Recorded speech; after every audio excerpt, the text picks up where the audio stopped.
The story is a simple one. We return to the Griswold family, in particular Clark, played by one of the comedy greats for me, Chevy Chase, as he attempts to get Christmas ready for his in-laws coming over. And when they do, it's not much of a vacation.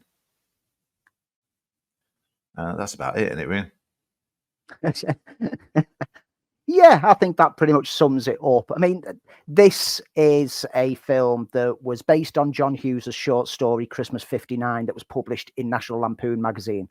And it's a typical hyper Griswold Christmas tale. It's a film, much as last week when we spoke about A Christmas Story, and that is a series of vignettes around the festive period. This is the same. It's all festive themed vignettes about the chaos that Christmas brings to a family that's not wealthy. And it's how the father of the family, Chevy Chase's Clark, tries his best to do what is right for his family and making their Christmas the best ever, in the same way that we'd already seen him trying to do the perfect holidays in 2 previous vacation films. And it's because of the love that I have for these characters from those first 2 vacation films that this film is the perfect Christmas movie for me, because I love the explosive chaos of Chevy Chase's Clark Griswold, who can never really get anything right, but still soldiers on and still tries to stay cheerful. But he loses his rag in this film. And I love it when he loses his rag, because he's struggling for money and he's been relying on that Christmas bonus. And then his boss has decided to pull the Christmas bonus at the last minute.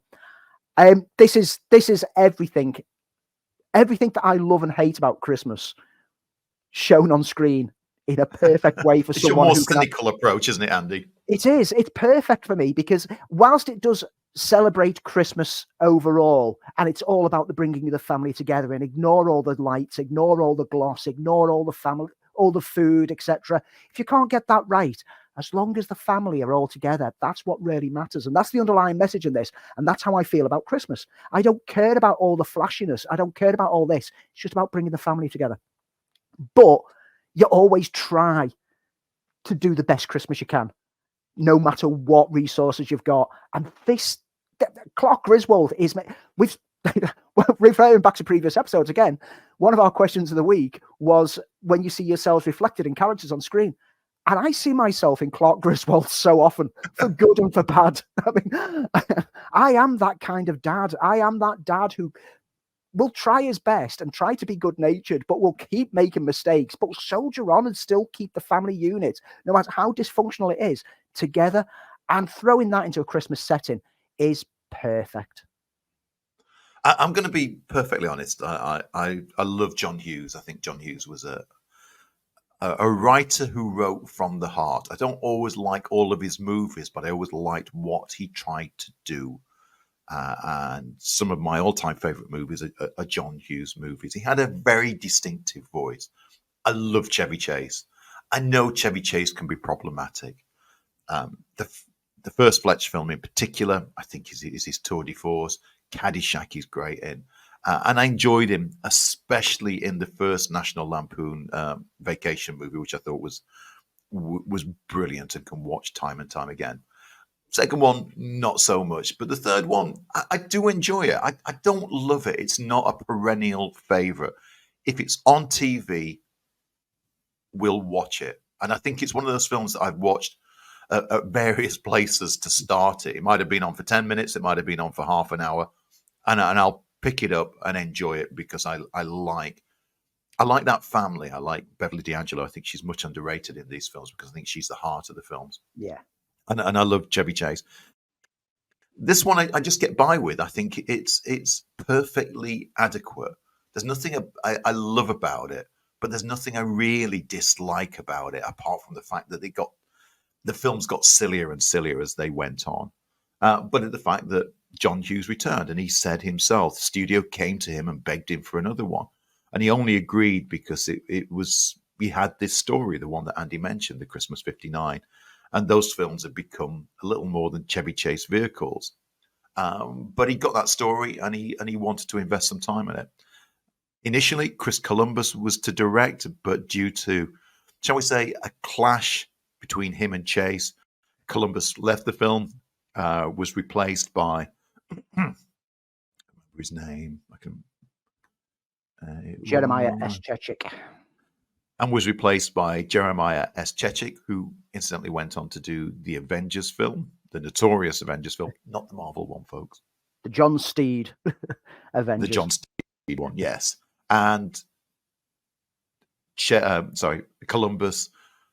Hughes eventually gave Columbus the script to Home Alone, and that is another legend.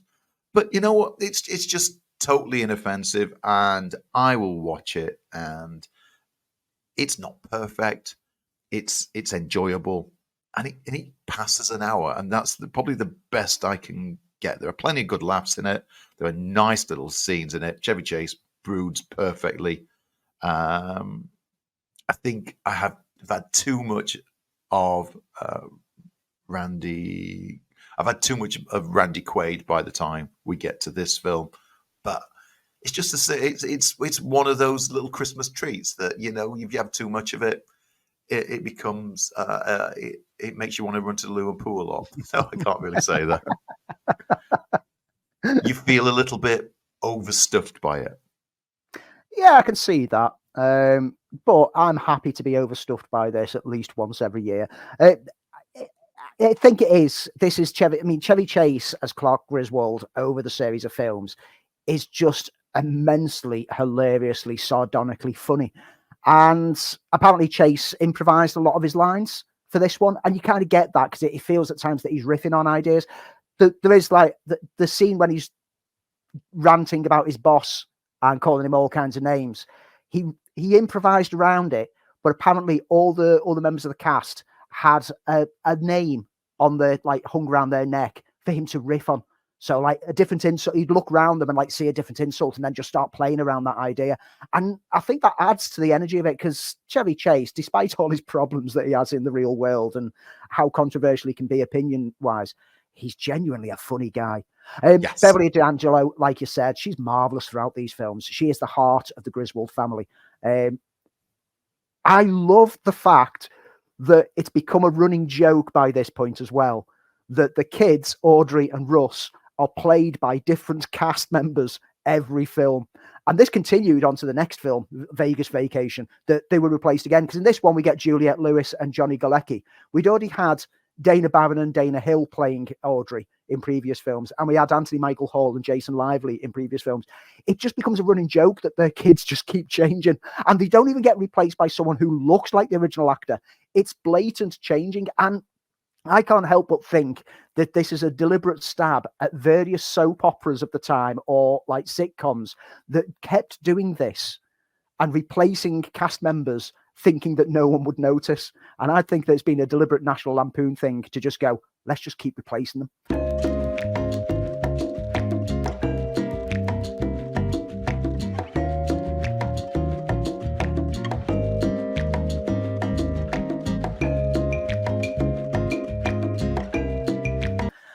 Like you say, Randy Quaid can be a bit much. You can either love him or hate him. I think he just about sits well within this because he brings a bit more chaos of the unwanted family that you didn't really expect to turn up and turns up out the blue because it's Christmas and they should all come together. I do like the callbacks that it has though. There's callbacks to the previous Vacation films. Randy Quaid's cousin Eddie is wearing the shoes that Clark gifted him in the first film. And there's also the line with Russ finishing the film off saying, I told you we should have gone to Hawaii, which is a callback to him saying that they should go to Hawaii in the very first film. As well as there's the Wally World mugs that they're drinking the eggnog out of. There's loads of little, for fans of the Vacation series, there's loads of little nods and reference. And I'm a huge fan of the Vacation series. I will never tire of watching them. Even the latter films, they kind of got a bit drawn out and a bit weaker. I've still got some love for. Maybe not Christmas Vacation 2, which Chevy Chase was nothing to do with, and it was straight to DVD release. But Vegas Vacation, and I've even got love for the more recent Vacation, which was basically picking up on Russ as an adult trying to do his best for his family. But Christmas Vacation, this is my festive film. This is everything that I see Christmas as. This is the chaos. This is the frantically trying to get the best presents, trying to balance the budget, but going over budget because you think you'll be able to make it up at some point, and then everything just kind of going wrong, and you just have to soldier on because you need to have the family together, and you have that rant like Chevy Chase does. He has that rant to get it all off his chest, and then they celebrate Christmas. This is perfect Christmas. I'm not saying that I don't like it at all. Don't get me wrong, dear listeners. It's just not my go-to Christmas film. But I said if it's on TV, then I'll always, maybe even sneakily, switch channels and drop into it.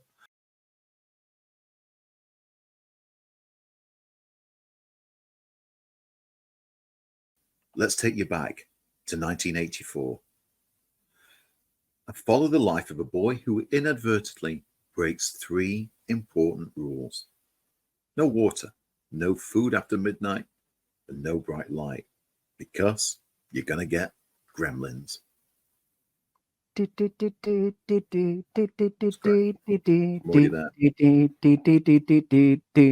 are that? Jerry Goldsmith scores getting a mention. Yeah, it has to. As soon as you sang it, it's like that. Yes, Gremlins came out in 1984, directed by the much underrated Joe Dante, written by Chris Columbus. The film starred Zach Galligan, Pete Cates, Hoyt Axton, and appearances from many of the regulars that you get to see in all Joe Dante's film, and the voice of Howie Mandel, who provided the voice of Gizmo, the Mogwai. This film is Joe Dante at his devilishly best. This is a film that many argue, is it a Christmas film? I'm going to go with yes. Snowy town, small creatures destroying a cinema. This film, buying a pet for presents. Absolutely. A sad story about Father Christmas. This film's got it all. I love Gremlins. I went to see this when it came out. The entire theatre was in hysterics and was with the film every step of the way. It's become a perennial favourite. And you know what? It's one of those films, despite the 80s settings, which has really, really stood the test of time. The effects work is still brilliant. Creature designs are iconic. I don't have a bad word to say about Gremlins, Andy. I have to agree. I didn't see this when it first came out at the cinemas because I was too young. I was only 11 when this got released, and in the UK, it got a 15 rating slapped on it. Oh, did it? Because it was considered closer to horror. In the US, it got a lower rating of a PG, and it was responsible for the PG-13 rating later being introduced because complaints came about this film about the level of terror and violence in what was thought of as a family film. Parents were taking 6-year-olds to go and see it and being quite shocked and distressed by it. So it changed the rating system. In the UK, it stayed as a 15 right up until 2012 when it finally got reissued at the cinema with a 12A rating. So on home release, it was still a 15. It's always been considered that up until the past decade when it's now being considered, it's just about that 12A. But back in 1984, I was too young to see it. So I clamored for this as soon as it came out. As soon as this was on the shelf at my local video rental store, I insisted that my mum rents it. And when we got it home and watched it, oh boy, isn't it just marvelous? It's just dark comedy, horror, chaotic fun from start to finish. This is, if there's ever a signature style for Joe Dante, then this film is it. The idea was conceived back in the 1920s when there were mechanical failures in RAF aircraft, which were jokingly blamed on small monsters. The term gremlins entered popular culture as children's author and RAF pilot Roald Dahl published a book called The Gremlins in 1943, based on the mischievous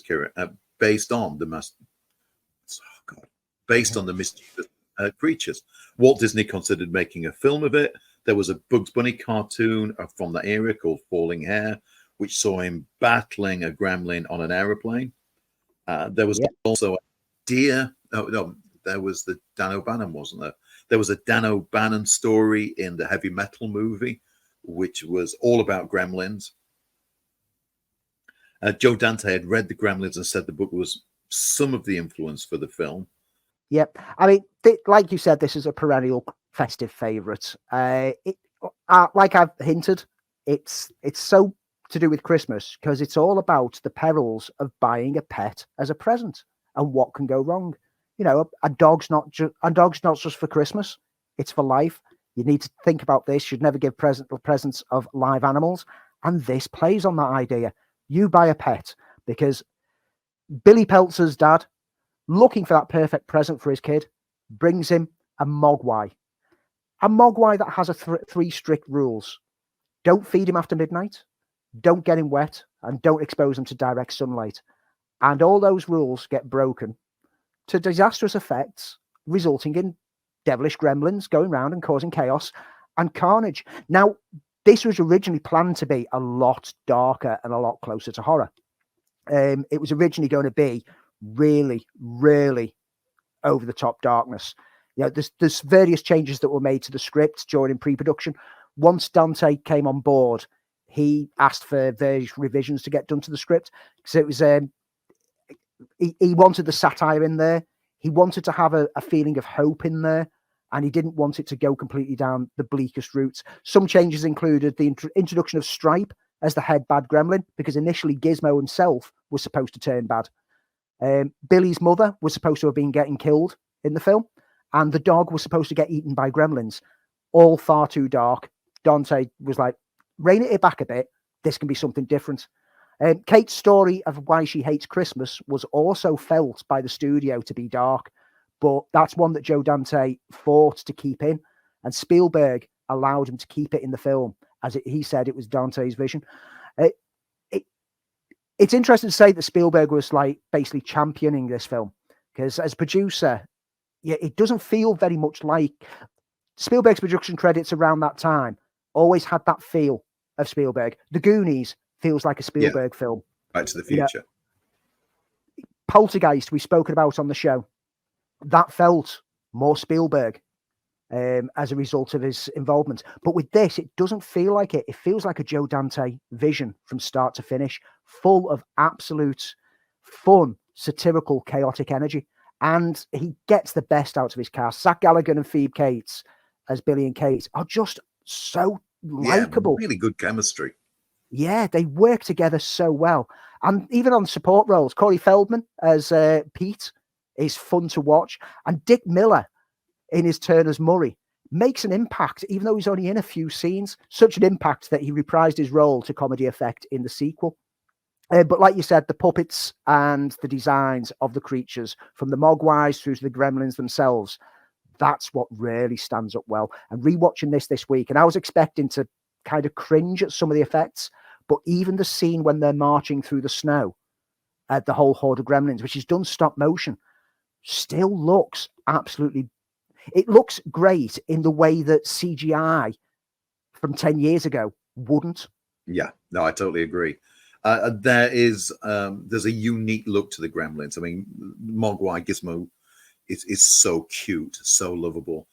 And one of the clever decisions that were made by Dante and the effects crew is to give each of the gremlins a distinct personality. You've got Stripe, you've got a crazy serial killer version, you've got the lovelorn drunkard in the bar. Each of them have this unique personality, and that helps give an extra dimension to the film. It's as simple as that. Yeah. All the gremlins themselves have personality. Even if they don't do much, they all have individual personality. And there's joyous fun to be had in seeing these monsters causing chaos. You find yourself cheering at some of the things that they do, even though it's quite sinister. You know, that the neighbor from hell who ends up getting rocketed out of her house on her chairlift that has gone wrong by her Gremlins. And you're kind of cheering because the Gremlins have just kind of killed off someone who wasn't a nice character. You shouldn't be cheering for that, but you do. And that's what Dante does well, is he makes you find joy in things that are really not joyous. The film was a huge success, produced on an $11 million budget, which by these standards today, that would be about the cost of catering. It was more expensive than Spielberg had originally intended for the film, but still relatively cheap. The trailer introduced the film to the audience by briefly explaining that Billy receives a strange creature as a Christmas gift by going over the 3 rules. And the trailer showed little or either of the Mogwai or the Gremlins. But the film landed big. Opened opposite Ivan Reitman's Ghostbusters. Gremlins ranked second with a 12.5 million in its first weekend, and went on to become not quite the iconic film that Ghostbusters was, but one of the hits of that year. 2 iconic things from this film, though, which everyone instantly recognizes. The first, that score by Jerry Goldsmith. Yes, we were singing it just as we went into the segment. As soon as you hear dun, dun, dun, dun, dun, dun, you know where it's going, and you remember Gremlins, and it just draws you in. It's a great score. It captures the energy, and it's kind of like a fun, sinister kind of score. Mischievous menace is embedded within the score. And also, the studio backlot was used for the depiction of Kingston Falls, what was originally known as Courthouse Square, which is a set that is familiar to anyone who pays attention in movies since 1948, because it's been used in An Act of Murder, To Kill a Mockingbird, Tarantula, Psycho 2, and much, much more, including TV productions. But this film made that central square almost a character. It was a beautiful setting, so much so that the following year, when it popped up again in Back to the Future, people instantly went, that's the same place as Gremlins, because it's that courthouse has become so iconic in Hollywood cinema ever since. It's an iconic set that has been burnt down and rebuilt so many times through the decades. But it's part of the charm is that Kingston Falls feels like a proper town because of that set. So much so that Kingston Falls itself was then brought back in art sketch form for a few side jokes in the sequel, Gremlins 2. And a lot of things came back for Gremlins 2, including one of the critics, out of the legion of critics who loved the film, there was one critic who notoriously hated the film so much, criticizing it for being icky and gross in a scathing review on TV. And that's Leonard Maltin, who popped up in Gremlins 2, criticizing the film again to get attacked by Gremlins. And that was a perfect bit of throwback humor for that second film, because you can't talk about Gremlins without talking about the sequel that followed. Yeah, I think when Gremlins 2, The New Batch, came out in 1990, rather than just be a straight sequel, Joe Dante and screenwriter Charles S. Haas went full on meta with it, to the point where there's a sequence in the film that is the Gremlins and you watching a film, and it looks like the projector goes down. It's a unique take. I know people who love it. I know people who hate it. But I tell you what, you can't ignore it. No. Joe Dante himself turned down the initial offer to make a sequel. He couldn't see an in. He didn't see a point for it because Gremlins itself was a self-contained film. The studio were insisting on going ahead with it and struggled to find someone else to be able to pick it up before they eventually went back to him and said, look, can you have a look at this and see if you can do anything? And he said to them, if I get full creative control and I have final edit, then yes. And they made the ridiculous decision to say yes to that. And he basically delivered a film that made sure that they would never be able to do another sequel to Gremlins again because he mocked everything about Gremlins. Gremlins 2, The New Batch, became a satire of the original film. It mocks the three rules that all make no sense when you think about them. You know, don't feed them after midnight. There's a whole sequence in the second film where all those rules are getting broken down. It's like, well, what if you cross a time zone? It's always midnight somewhere in the world. Every rule is ridiculous. It even mocks like the don't get them in touch with water, which if you look at the original Gremlins, when they're marching through the snow, isn't snow water? Should they not be reproducing? But Gremlins 2 basically went, all the things that people could criticize about this film, let's just play with that and have fun with it. And it went over the top. It broke the fourth wall. It ramped up everything to silly levels.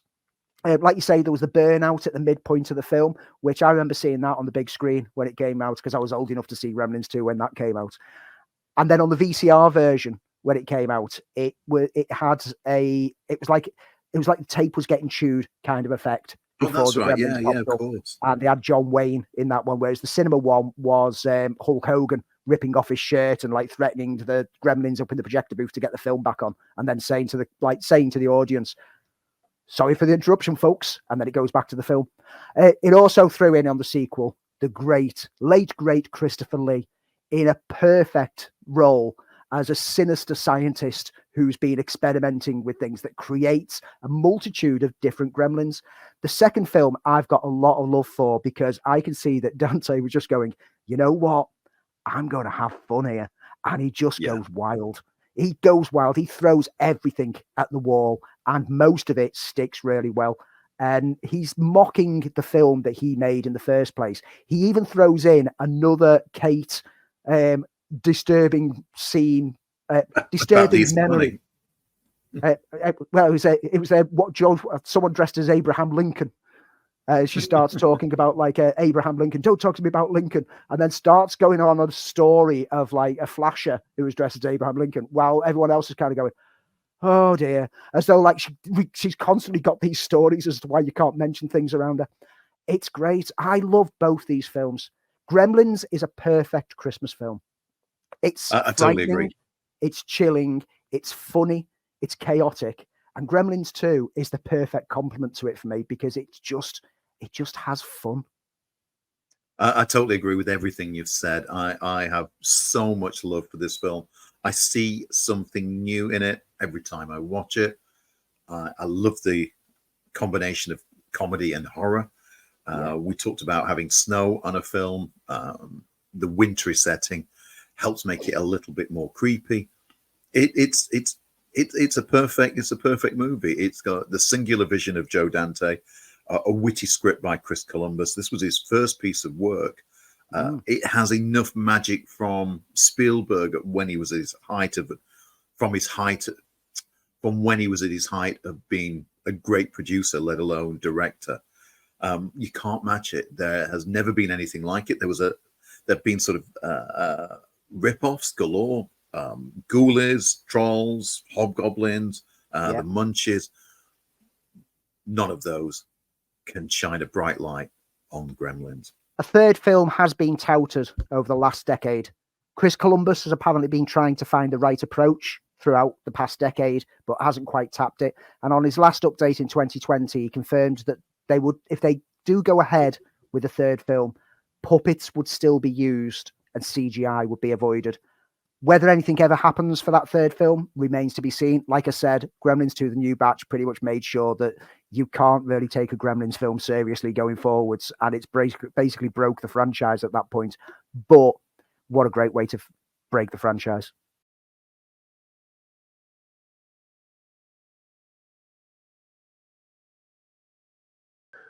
Set in 1980s Italy, a romance blossoms between Elio, a 17-year-old student, and an older man, Oliver, his father's temporary assistant.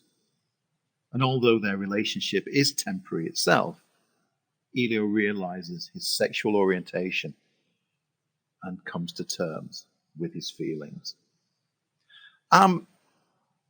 We've had this film requested a couple of times for us to talk about. The film stars Timothée Chalamet as Elio, and the now much disgraced Armie Hammer as the role of Oliver. And it's a film that I like, but I don't have a passion for.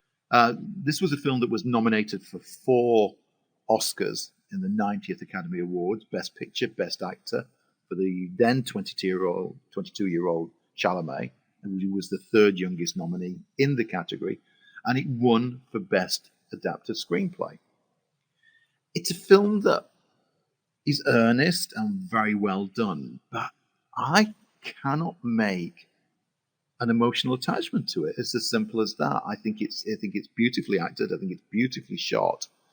And even though it's much loved, it's one of those things that I just cannot connect with. And that's not to say that it's a bad film in any way. It's just, I think that's just a personal connection to it. As we've mentioned a few times over the years, this is one of the films that I've never seen up until this week when I've watched it in preparation for the show. And I'm happy to report that I absolutely loved it. I connected with it in a way that I'll get to as I'm talking. I mean, it's the final installment in what Guadagnino called his Desire trilogy. And he described the approach to the story as light-hearted and simple in comparison with the highly stylized earlier films that he made. And he didn't see it as a gay movie, but a movie about the beauty of a newborn idea of desire, unbiased and uncynical. And that's one thing that, I mean, even though it's a gay relationship that's being developed as like the coming-of-age saga is showing someone coming to terms with their own sexuality, it feels beautifully natural, and it feels like just any relationship. What I was really impressed with is normally when you say coming of age tale, you expect some death or some hardship or coming from a poor upbringing. But there's none of that. There's no challenges in this film. This is just a simple coming to terms with your own sexuality and desires kind of story.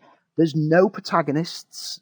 There's no antagonists working against them to try to bring them down, except for Elio's own psyche. And it's also like an analysis, not only of like trying to hide your sexuality, but also trying to hide your religion, because the family in it are a Jewish upbringing, but the mother, as always says, hide who you are. And it's Elio coming to terms with not only who he is sexually, but who he is spiritually at the same time, and how those two things can work. They are their own antagonists that they have to overcome. There's no other families saying, oh, this thing is an abomination. It's their own thoughts. But I said that this connected with me, and you know where it connected with me? The father. Okay, yeah, I can see that. I can certainly see that. Because one thing that stood out and impressed me with this is throughout the film, you don't know whether Elio's parents know how deep the relationship between Elio and Oliver actually is. Whether they just see it as a budding friendship and they're both just lads hanging out, or whether they knew that there was sexual desire going on there. Until the final act, when he sits down with his father and his father opens up and, like, you know, shows that he approves of it and he's glad for him that he's found someone and, you know, glad that he's grown as a person, and suggests that he almost had that relationship himself, but he never took it when he was young. And that's the bit that I can reflect with, because I had a friend that, as the same sex as me, that made me realise that I'm bisexual when I was young, but I never took that step. And it's always one of those things that is like, if my child opened up to me that they were gay, I would be happy for them. And that's happened because my daughter opened up to me and I've embraced it. I see myself in that father. I see that as how I am as a parent, that I understand my own sexuality and I'm happy that they're finding their own way in life, and I will support them in whatever they do. A beautiful film. It really touched me right on a personal level, as you can tell. Yeah, I mean, I can't argue with the fact that it's unpretentious. It's an intelligent film. It's beautifully directed. The performances, I think Chalamet is brilliant in it. I think it's a brave film, especially when you look at it next to films like Moonlight and Carol as well, which has helped move gay cinema on into an art form. I don't know what it is. I don't know why I don't connect with it, and sometimes some films don't. It doesn't mean that I dislike it, and I certainly don't dislike it. I think it's a wonderfully made film, and I can see that it has real heart. I think it transcends what gay cinema is into something, as you said, that's honest and open, and there's not a major death scene in it, and there's no major huge dramatic revelations. I think it's simply a very, very beautifully produced film. I can't tell you some films that you just don't connect with, and I think I don't know why that is. It's certainly not that it's queer cinema. That doesn't. As I said, I think Moonlight and Carol are beautifully brilliant films. For some reason, this doesn't land. However, saying that, a couple of years ago, I got the opportunity to interview Andre Ackerman, who was the author of the 2007 novel, at a literary film at a literary festival, and it was I was called in at the last minute. He was coming to do a talk. The interviewer had dropped out, and I only knew the story by the film, not by the book. And I met Mr. Ackerman, who's not gay himself, and he just wrote a love story and just happened to decide at some point that it was going to be between an older man and a younger boy. And he and I got on like a house on fire. It was one of the most joyous experiences I've ever had interviewing Andre Ackerman. We absolutely clicked, and I had a fantastic time. So much so that I will at some point go back and read the book. But yeah, it's one of those odd occurrences, and sometimes you can put your finger right on why a film doesn't connect, and sometimes why it does connect, and I don't know why this doesn't. But I do recognize that it is a beautifully made piece of cinema, and everything it does incredibly well, and it has some standout performances, especially Timothée Chalamet, who was, at that point in his life, he'd had 22. various support roles up until then. This is the one that really shows that he can take a central lead with effortless awkwardness and charm, and make you care for a character that is unsure of themselves, and you believe it. It felt natural. It felt like you were watching a documentary almost, because it felt you could believe that Elio was a real person. It was nominated for Best Actor at the Oscars. He was nominated for Best Actor at the BAFTAs, Golden Globe, Screen Actors Guild Awards, and Critics' Choice Awards. Didn't win them, but to have that many nominations, and what is your proper first breakout role, is a stunning achievement. And he's all over the place now. He's now on his meteoric rise phase, with Dune and Wonka in particular, which has grabbed audiences worldwide and shook them and gone, there's this guy. It's great to see how this was kind of like the film that started him on the bigger kind of roles. And whilst he still did a lot of indie stuff, maybe popped up in Wes Anderson's French Dispatch as well. He's such a talented young actor. The cinematography from Sayombu Mukbidrom. It is beautiful. Beautiful. I mean, it's a simple cinematography because it's a small village community, but it's beautiful architecture, and every shot outside the house, even the shots inside the house, are like postcards. They make you want to visit these places because it's shot so perfectly to just really capture that magic of a relationship blossoming in this small environment. It's a beautiful told tale of first love that is more than the sum of its parts for me. I know that there was criticisms levied at it at the time of its release because of the perceived age gap. Because of the age difference, yeah. Yeah, it wasn't helped by the fact that Armie Hammer was significantly older than what the character that he's supposed to be playing. The character's supposed to be 24 years old. There's supposed to be a 7 years age gap, but Armie Hammer was in his early 30s, and so it was kind of looked as like, well, he looks like he's almost 20 years older than the young lad. I don't see that. I don't see. I